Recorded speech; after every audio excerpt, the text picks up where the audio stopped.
So we've talked a lot about business continuity plans this semester, but a lot of what we've talked about seems to be from the point of view of large companies. Like even our book talks about having business continuity managers, steering committees, and all of the extras that can be afforded by a large company.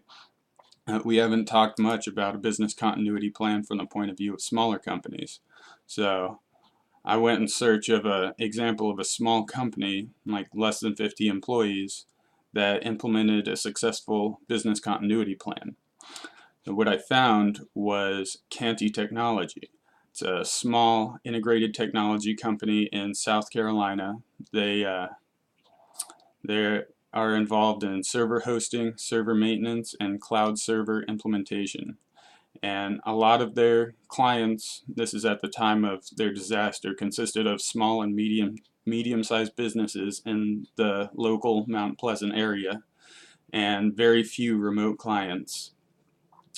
And so due to their reliance on many of the small local clients, they have to provide excellent and consistent service.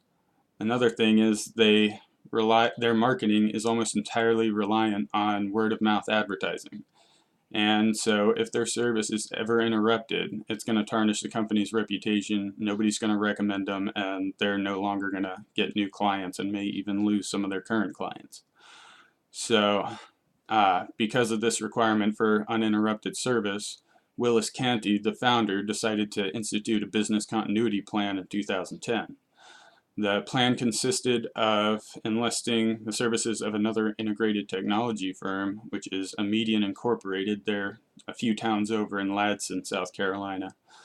The plan involved setting up a remote data server system utilizing both office space and networking systems provided by Median.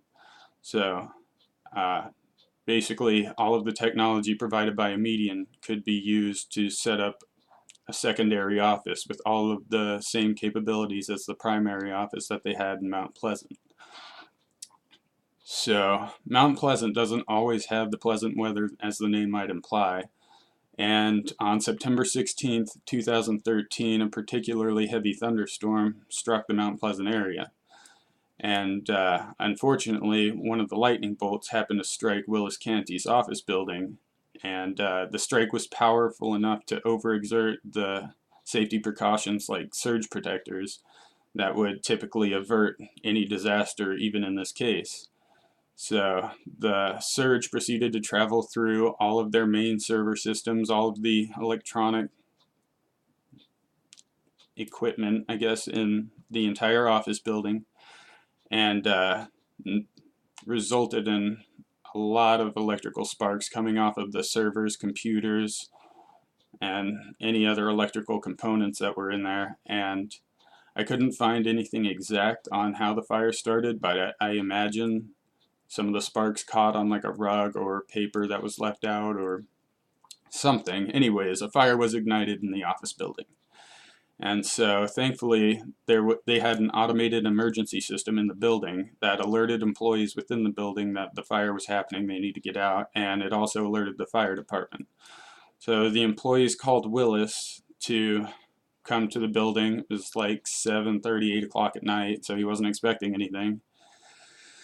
And the fire department managed to prevent the fire from spreading to other buildings. They kept the building generally intact. It was still usable after some renovation, and the emergency situation was resolved.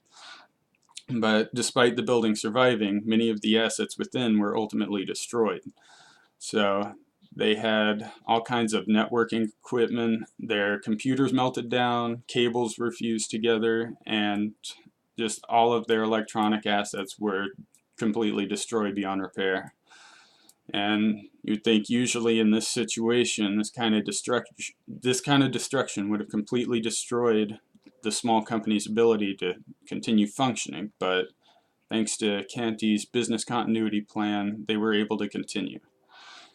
So the business continuity plan that Canty had implemented allowed the seamless transfer of service to switch from their primary office in Mount Pleasant to their backup office provided by Median in Ladson, South Carolina. So because Canty Technology continuously backed up the information and networking protocols from their primary servers, they were basically able to switch over to the new office without their customers ever knowing anything had even happened. Canty himself said our clients had no idea. So their primary business operations were being served from Emedian's data center, and Emedian also allowed Canty Technology to set up in their conference room to continue normal office operations. It was basically like they had a new primary office. It was almost exactly the same as their actual primary office, except it was in a different location and the employees had to commute a little further. It avoided all added external complications. He established the scope of his business continuity plan to cover any possible complication that could have occurred at his primary office, whether his office shut down because the building collapsed, there was loss of electricity, anything. He totally had prepared for it. He had a secondary office that was comparable to his primary, so he was ready to go for any sort of disaster.